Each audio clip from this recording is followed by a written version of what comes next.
Hey everyone, welcome to my review of the Silverstone Temjin TJ11. Now this is a case that I've been really looking forward to taking a look at. I actually got it for a client build of which you're going to be seeing a full build log. So you're going to be seeing a high-end water-cooled build built into this case. This case is constructed of 2mm sandblasted anodized black aluminium, and it has a unibody frame. The entire case is screwed together. It has no rivets in the construction whatsoever. It can fit up to a 560mm radiator in the bottom compartment. It can fit dual power supplies. It has a removable motherboard tray, 9 expansion slots. It can fit up to XL-ATX motherboards, 13.6 by 11 inches, and it has 9 5.25 inch bays and 6 hot swap hard drive bays.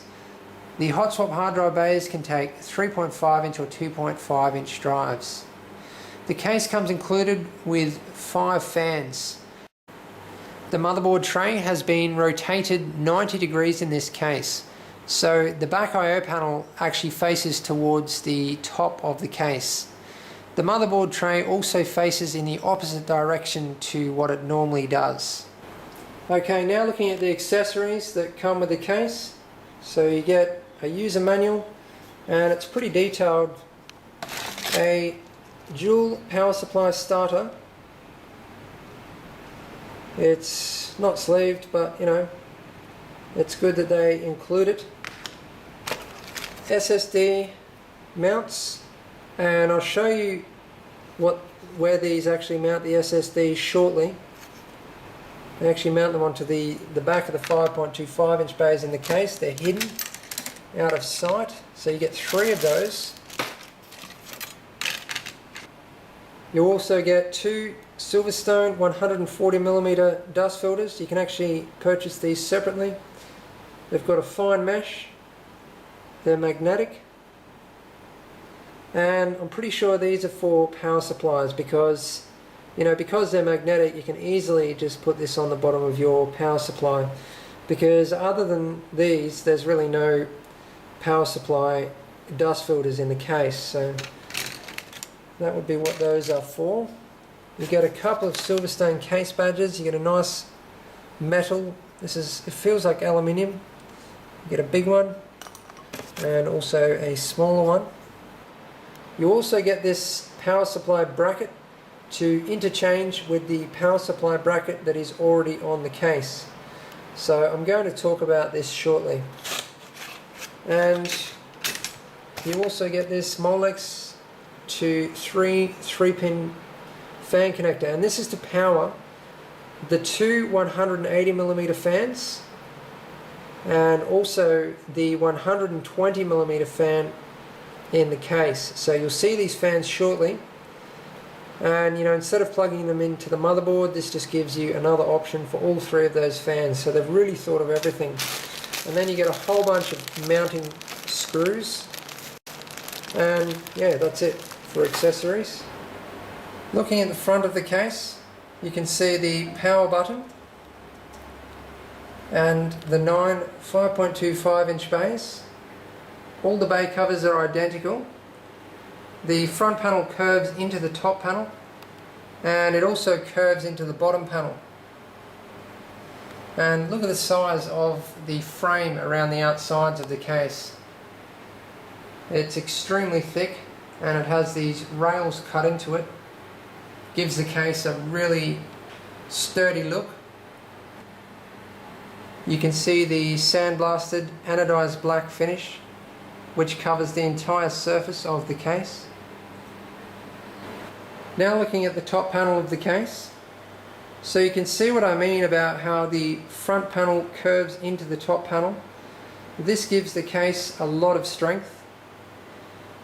You can also see here the Unibody Design. So the case has double panels. It has this outer panel that you can see here, and then through this hole here you can see that there's also another inner panel. So that also gives the case an incredible amount of strength. And you can also see here the thickness of that outer frame. That is extremely thick. The construction of this case is just incredible.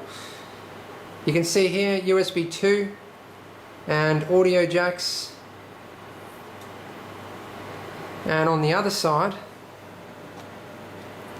2 USB 3 ports and a reset button. So there's 2 USB 2 and 2 USB 3. It's great to have the reset button in a hidden position like this. It's also very small. You know, it's impossible to hit that accidentally. It's a great spot for it. Now the case has 2 power buttons. So it just depends where you have the case positioned. Both of them are enabled at the same time, so you can use either of them. Just depends which one is most convenient. They're both identical, and it appears that they both have an LED inside of them as well. Okay, as I've mentioned, the motherboard tray has been rotated 90 degrees in this case, so that the back I/O panel faces the top of the case. So the back I/O panel is just underneath this panel here, and this top panel here is just a cover, and it can be easily removed. So you can see it has a lot of ventilation. This opening here is just so that you can get your hand in, your fingers in to remove that top panel. So you can see it's quite easy to remove. It just pops into position, and this frame with the rails cut into it extends along that panel, and the opening for the cables is in the back here. So all the cables, everything that connects up to the case, comes through this hole just here. The top panel also has ventilation through the sides, so it really has an incredible amount of ventilation.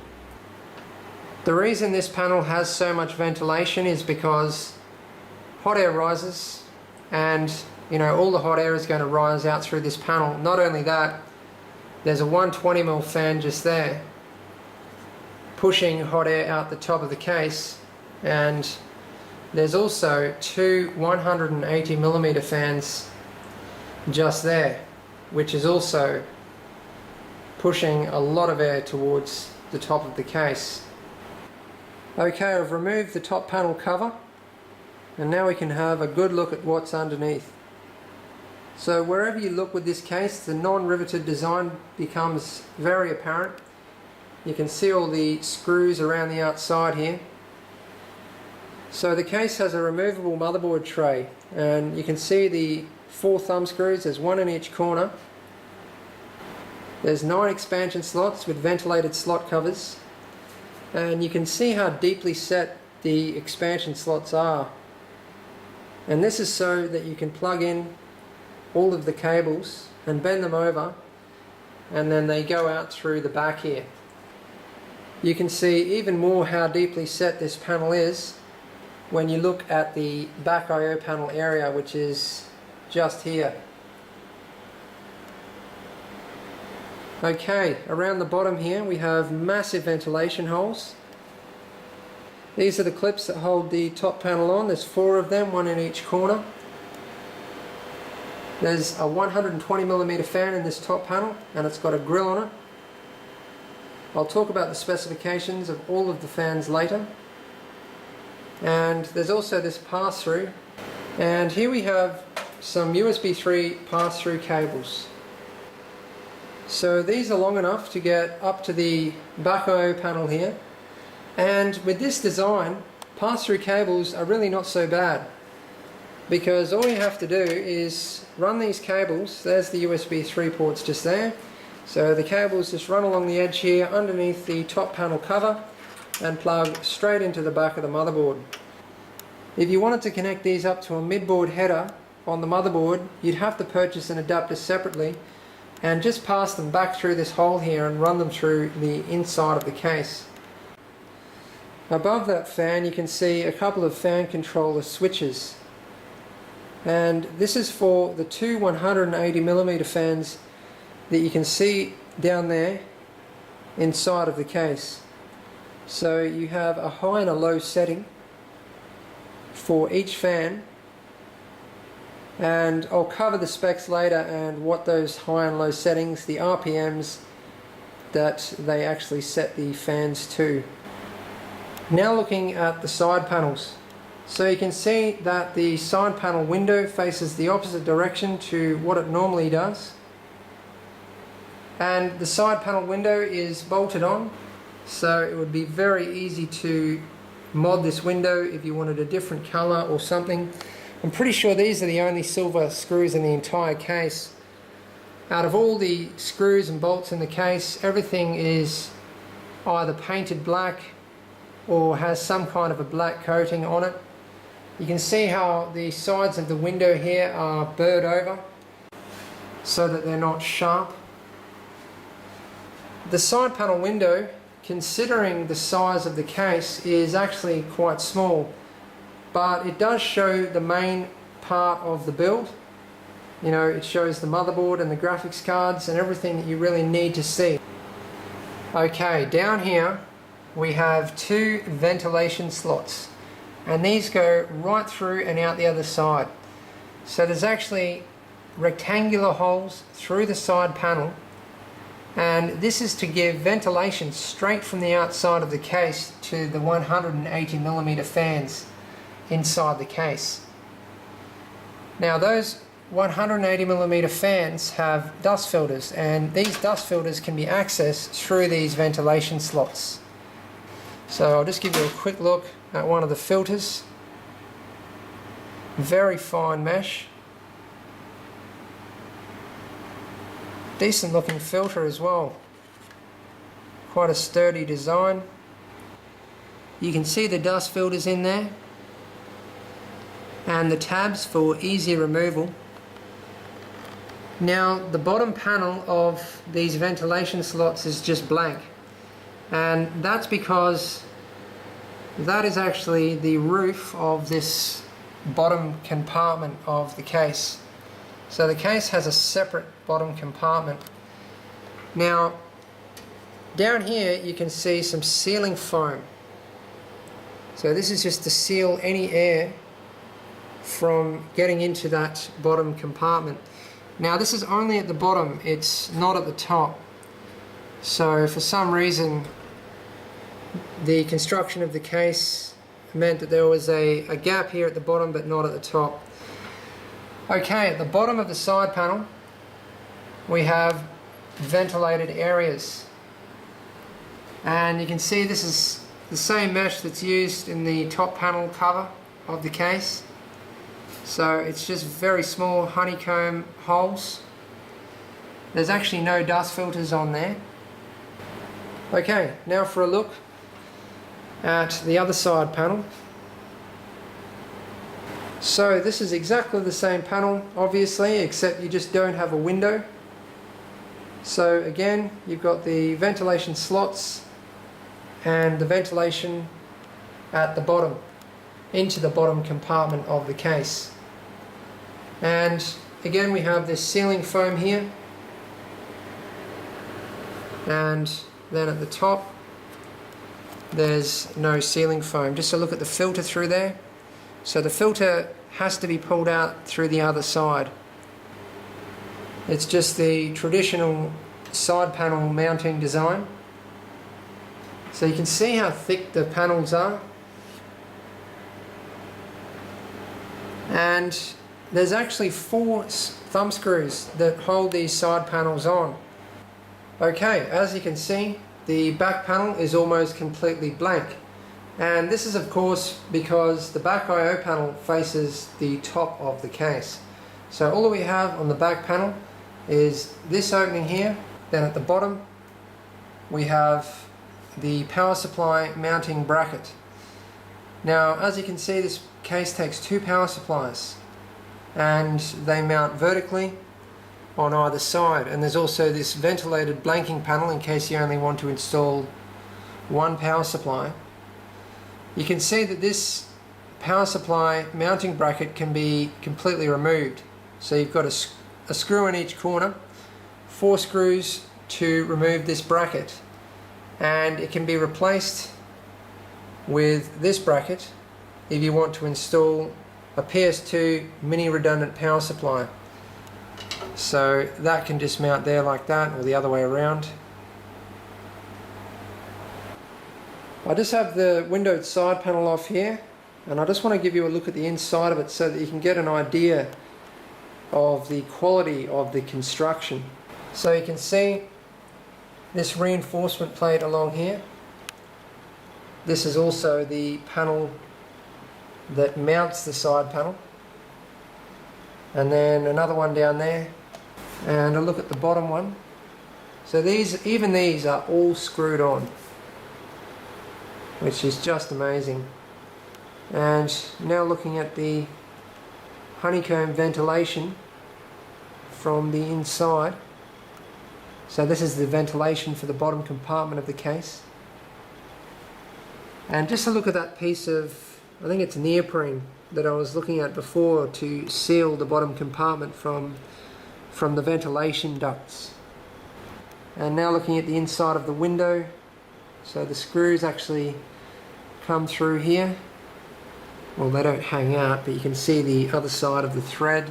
So the material is very thick and strong. When you pick these side panels up, they're not actually that heavy because, you know, they're made completely from aluminium, but they feel really strong and sturdy, like there's minimal flex in the panel. Now for a look at the inside of the case. So I'm going to start by having a look at the 5.25 inch bays. So there's 9 of these, and you can see inside there the bay covers are screwed on. One screw this side, one screw on the other side. And just have a look at the construction here. This is really incredible. This panel is screwed on at the bottom here. Not only that, there's a fold in the panel there, and it actually goes across the front panel of the case here, which is not even the actual front panel, it's actually the inner panel. So there's actually 3 panels, like going from the front here. There's this outer panel, there's another one, and then there's the 5.25 inch bay panel, which has been folded across here and then up onto the back of this panel also, and then it's been screwed on here. So that's just yet another example of the incredibly strong construction of this case. Then you've got this fold around here as well. Then up the top here, where the 5.25 inch bay panels meet the top panel of the case, they've done the same thing. The double fold, and then it's screwed onto this outer panel here, which is incredibly thick. And you can see that everywhere. You know, on the inside of this panel, you've got another reinforcement panel going all the way across. And, you know, I can't cover every single part of the construction of this case, but I just wanted to show you that in particular to give you an idea of how this entire case is constructed. You can see, you know, that kind of construction right through the case. I can give you, you know, an example everywhere you look. Okay, now looking at all the front panel cables. So these come down from the roof, and I'm just going to try and get some light up in there. You can see that everything is screwed together. Even, you know, the little plate there on the back of the power button assembly, and you've got a big panel over there holding the USB 3 PCB assembly in. And then I'm just going to have to turn the camera up to get it in here, but on this side you can see the PCB for the USB 2, and then the front panel cables are actually plugged into the back of that PCB. So you can pull it all apart, unplug them. That's the way it's designed, so that it can all be modded, every part of this case. So yeah, that's the USB 2 side I was just showing you. The USB 3 is on the other side. And you've got the power button on the top, and then you've also got the power button on the front using, you know, same power button, same assembly. So you don't have to worry about connecting up the two separate power buttons. It's all wired into one. So yeah, once you've connected all the power button cable up to the motherboard, you can use either power button at the same time. They're both activated. Okay, now for a look at the motherboard tray. This case fits motherboards right through from M80X to XL80X. You can see there's a lot of room around the motherboard tray, so you'd think this case would fit larger form factors. And actually I have seen people fit the EVGA SR2 into this case, which is the HPTX form factor. And to do that, all they did was remove the 180mm fans and also remove the ducts off the bottom. And then the SR2 sat right up against this panel here. The thing is that it's not then connected to the actual motherboard tray down the bottom there for about 3 inches, so there's no support for the motherboard. But a small amount of modding and you'd be able to fit HPTX. The motherboard tray has a moderately sized CPU cooler backplate cutout, and you can see this area here is actually for bringing through your CPU power. So the motherboard tray is removable, and you can see the rails on either side. I'll give you a much better look at this once I've removed the motherboard tray. Got a reinforcement plate up here, one on the other side as well, which I'll also be able to give you a better look at once it's been removed. The 120mm fan up in the top here. We've got the two high and low switches over there, and they come down and connect up to these 180mm fans. Now the motherboard tray seems to be coated, it's got a different paint job and it's a thinner type panel. I mean, it's still incredibly sturdy construction, but it doesn't have the same anodized finish as the rest of the case, as you can see. Now there might be 9 expansion slots, but there is plenty of room off the end here for an extra slot. For example, if you had a quad graphics card configuration and you didn't have enough room to fit all the cards onto the expansion slots, you can easily hang an extra slot off the end there, and then there's plenty of ventilation up there. You can see the back panel there is completely blank, so that would normally be the roof of the case. Okay, so the specs of the 180mm fans. Now I'm going to list the low and then the high for each of these specifications. So the RPM, 700 to 1200. The effective airflow range, 1.2 to 3 meters. Airflow is 80 to 130 CFM. Static pressure is 1.1 to 2.45. Airflow is 1.9 meters per second to 3.1 meters per second. And the noise level is 18 to 34 decibels. And these are 180 by 180 by 32mm fans. The 120mm fan in the top here is actually not a Silverstone air penetrator fan, it's just a standard Silverstone fan. So I don't have all the specifications for this. I've only got the RPM, which is 900, and the noise, which is 18 decibels. Okay, now by default this case comes with 2 hard drive cages in the bottom compartment. Each fits either 3 2.5 inch or 3 3.5 inch hard drive. They're hot swap bays. I've already removed them because I'm doing a water-cooled client build into this case, and I'll be mounting the radiators into this compartment, which is where they're meant to be mounted. So I'm going to take you back now to before I remove these hard drive cages and give you all the details on the hard drive cages and also on this bottom compartment. So you can see where the 2.5 inch hard drive bolts on there, and the 3.5 inch obviously bolts on from either side, and they slide in and clip into position. And I've started dismantling one of the, or both of the hard drive cages here actually. So each hard drive cage has a 120mm Silverstone air penetrator fan. So they also have a filter. So I've obviously removed the fan and filter from this side, and the fan and filter remains on this side. Now each hard drive bay has one of these Molex connectors, and you can see you can daisy chain these together. So power plugs in there, and then you have another Molex power on the other side, and each bay has one of those. So you can see they're all there, and that's all the wiring for both of the hard drive cages right there.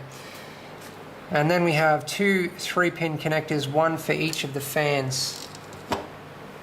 The SATA data would be SATA 2 only.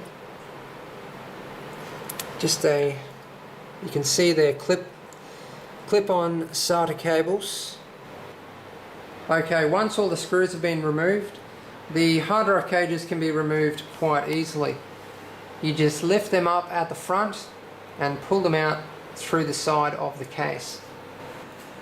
Okay, I've got a 560mm radiator in here now. I'm actually filming this clip later during the client build. You can see it's about 10mm off the end there, so yeah, 10mm off touching that back panel, which has actually been removed, the power supply mounting panel. It's sitting on the bottom of the case, and you can see just there it's about 10mm off touching where the case curves up. And this is a Black Ice GTX Extreme Gen 2, so it's almost touching the roof. It's about just over 5mm off touching the top of the bottom compartment of the case, but it fits. So you actually have to slide it in through the back. I'm now just going to show you it from the other side. Okay, there you go. I have a bit of a gap there because if you set it right up against the edge, then it sits on some of these screws coming up there, so it just holds it up, makes it a bit uneven. So that's where I guess I'll have the fans mounted on the outside here anyway. So that's about the distance that I'll have it pushed in, you know, thanks to the width of the 25mm fans. I'll have the fans right up against here. Well, actually there has to be a little bit of a gap because the case has to, you know, the side panel has to slide in here. So probably have the fans sitting up about 3mm off this panel. So there we go, 560mm radiator in the bottom of the Silverstone TJ11. Okay, here I have the fans, filters and bracket from the two hot swap hard drive cages that were in the bottom of the case. So I'm just going to give you the specifications on these fans. These were the fans that were cooling the hard drive cages, and the filters, these filters were on these fans. So these are 120mm Silverstone air penetrator fans. They have an RPM of 1500, effective airflow range of 1 meter. The CFM is 35.36, static pressure 1.71, airflow 2.5 meters per second, and 22.4 decibels. So just a bit more of a look around. They have an interesting design. You know, they don't push an incredible amount of air, but they channel it into a small area and they push it a long way. So the cables are not sleeved. They're pretty long, I'd say half a meter, and they have a 3-pin connector. These filters, they're a 120mm Silverstone one-piece dust filter. They can actually be purchased separately. They're not magnetic, they just screw onto the fan. I'm just going to give you a bit more of a look around in this bottom compartment. I know you can see a lot of dust, but this case has only been out of the box for a couple of days, so that's how much dust has settled already. Just a look at the inside of the power supply mounting bracket. Now the entire top of this compartment is blank except for the openings for cables and also potentially for tubing. So you can see there's one there, and another one there, and they're both identical. I'll have another look at those from the top now. So that's one of them there, just behind the 5.25 inch bays, next to the 180mm Silverstone air penetrator, so it's right next to the air duct as well. And then this one is right between the two fans and between the ducts. And the neoprene strip that we were looking at before on the inside of the case panel sits right the way across there. Okay, so we have two neoprene strips here for the power supplies to sit on, and other than that, the entire bottom panel is blank, except for the holes for mounting the hard drive cages. There's 12 of those, 6 per cage. You can see them just there and on the other side. So this bottom panel curves up into the front panel. It actually stops there, and that looks like it's hollow, but it only drops down about 5mm in that hollow. So, you know, this is an incredibly strong way of doing things. That's why the case has these curves, because if you just square it off with another panel, that's, you know, that's a weak way of doing things. This is just an incredibly strong design. You can see the Unibody design on the outside there, so that inner panel is, you know, this panel here, and then the outer panel goes right up the front there. Okay, now looking at the other side of the case, just a quick look at the bottom compartment, and now looking at the 5.25 inch bay area. So the SSD trays that I showed you when we were looking at the accessories, this is where they mount. These are the mounts here, so they just fit on there like that, and you can fit all 3 of them down there. There's plenty of room for them. There's about 25 to 30mm. Then you can just run the cables straight out through this gap here. You know, you can run the SATA data cables out to the motherboard, and then the power cables can go down through that gap to the power supply. Looking at the back side of this case, you know, this is usually the cable management area, but in this case, you know, the cables just go straight down through the floor here, and then really the cable management is done down in front of the power supply. Like, any extra cables you've got will be hidden down in this bottom compartment right in front of the power supply. So, you know, you don't really need much room behind the motherboard tray, and yeah, you don't need any room in this back part of the case. So that's another benefit of this particular design. You don't need to mount all your cables on the back of the motherboard tray, which means that the motherboard tray can be removable. So the reason why they've gone and done this design, you know, there's a lot of reasons for it. I mean, there's airflow, there's far better cable management. So yeah, this design is growing on me. I really like it. So you can see the ducts again from this side. They, you know, meet the side panel exactly the same as they do on the other side, and then the motherboard tray pretty much lines up with the edge of the 180mm fans. You can see how the panel is folded around here to give it a lot more strength. You've got this reinforcing down here. This almost makes contact with the side panel. Like, there's hardly any gap on the, you know, between that reinforcing panel and the side panel. So that is a very strong reinforcement plate there, all screwed together, of course. You've got another one down there. Okay, the motherboard tray is out. I'm really happy with how easy this was to remove. It just slid straight out without a problem. 4 thumb screws and out it comes. Nice big reinforcement plates in the corners. Let's give you a look from the outside. It's just great to see that everything is screwed together. I keep expecting to see rivets.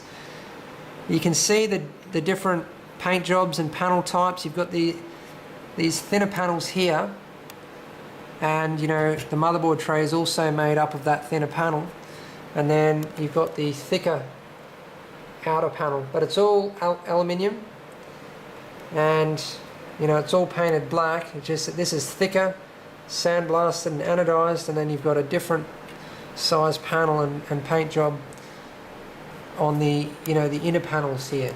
And this is the only part of the case where I've seen this different type panel on the motherboard tray.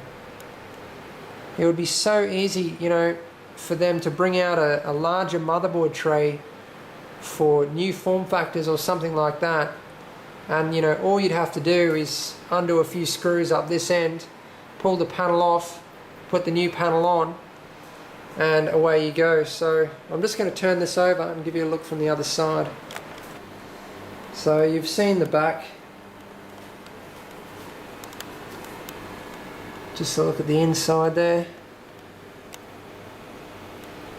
There's a lot of screws holding this together. So you've got the panel has been folded all the way around. No worries there at all. I've felt no sharp edges whatsoever. And I've also got the top panel off here. This is the cover that goes over, you know, where all the cables plug in. So this is the top panel cover of the case, specifically to cover up the cables. So it's got a lot of ventilation in it. And you can see even the mesh is screwed on. It's not like clipped in or anything like that. These are the clips that hold it down. There's 4 of those, 1 in each corner. So that's the same channeled paneling that goes down the front of the case to match up. And you know, it's not a plastic copy or anything like that. Just look at the case without the motherboard tray. And I'll just show you the rails. So the rails are actually made of aluminium.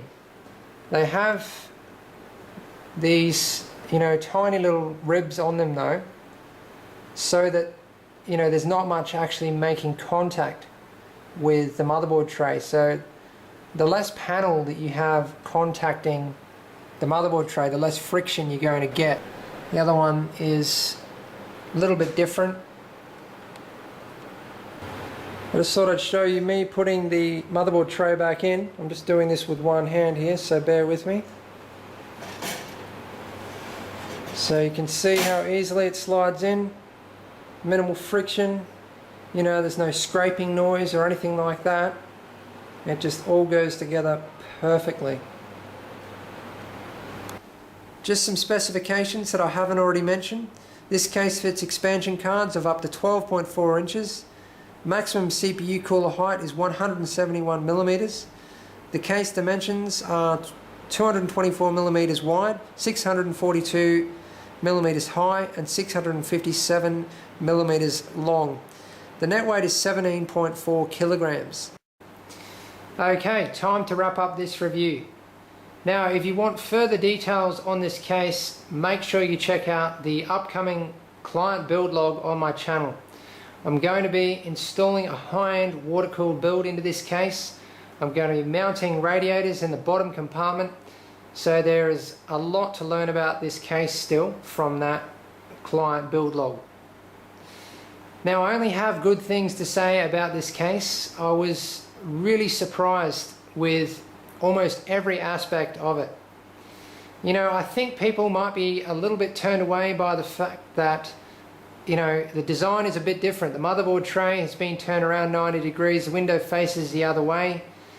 And, you know, I must say the price is also very high, but, you know, the price being high is completely justified when you see the quality of the materials, the design and the construction. You know, it's absolutely perfect. Everywhere you look in this case, I mean, everything has been screwed together for a start. There's no rivets. It's designed for modding, for enthusiasts, You know, there's heaps of room for radiators, for water cooling, so it's perfect for high-end hardware and water cooling.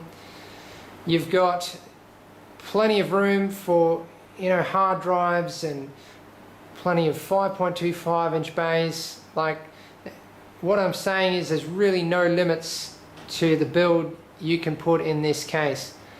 And there's only benefits that come from the motherboard tray being turned around. You know, the back I/O panel facing the top of the case, it means that the back of the case is clean. All the plugs are hidden underneath the top panel. You know, that's one benefit. The outside of the case looks much cleaner. Then you can just, all the cables come out through one hole. You can tie them all together and, you know, hide them nicely and neatly down the back of your build. The other benefits are the cable management. I mean, all the cables, like the bulk of the cables in your case, come off the graphics card and the motherboard, and look where they're going to go. They're right next to the holes in the floor of the case that go down into that bottom compartment where the power supply is. Cable management in this case is going to be a breeze. Like, you can do up the cables in this case so that you can almost not see a single cable. And, you know, that's a first out of all the cases that I've built in. Cable management is always, well, it's not a problem, but you know, you can always hide the cables and make them cleaner. But in this case, there's no tying them to the back of the motherboard and trying to get them neat, you know, on the back of the motherboard tray. You just take all the extra length down into the bottom compartment and hide it away where no one can see it. You know, that's the other benefit of the motherboard tray being turned around. The other one is that because there's nothing mounted on the back of the motherboard tray, it's removable. So having a removable motherboard tray is a massive benefit. It just makes it so much easier. Maintenance, building the system, you know, everything is just that much easier. You might be wondering what happens to hard drive installation when you mount radiators in the bottom compartment of the case like I am. Because, yeah, once the hot swap cages are gone from the bottom, then you've got no hard drive mounting area except for the SSDs on the, you know, on the back side of the 5.25 inch bays. Well, I've just purchased some hard drive cages separately that fit into the 5.25 inch bays, and each of them fits 3 hard drives, so you know, you can get as many of them as you want. So that's a very easy way of mounting the hard drives, you know, in free 5.25 inch bays when you're mounting RADs in the bottom of the case. So I could talk all day about the construction of this case. The paint job, absolutely love it. I love the anodized black finish. You know, it's kind of got a sparkle to it. You can actually see it from this angle. It looks great. The thickness of the panels and the unibody construction. You could drop this thing from a meter off the ground and it wouldn't do any damage. You know, you could... yeah, this is an incredibly tough case. It is going to last you for years. You could put build after build into this case and just keep upgrading time after time. You're never going to run out of room. The case is fully aluminium. You know, the paint job, it's basically, you know, it's really difficult to scratch. It's pretty much fingerprint resistant. There is just one little negative that I can pick about the case, and that is to do with radiator installation. You get no instructions on how to mount radiators into the case. You also get no, you know, panels to help you mount radiators into the case. So you've got to mod the case to water cool it. Like, you can't just go put a radiator in the bottom. So yeah, that's a bit of a problem for me. That is something that came up. You know, if you call it a water cooling case, then they should seriously at least provide some instructions on either how to mod the case to mount radiators in it, or provide an adapter panel, you know, with the case to mount radiators. So yeah, just a little thing there. But anyway, that sums up my review of the Silverstone Temjin TJ11. Thanks for watching.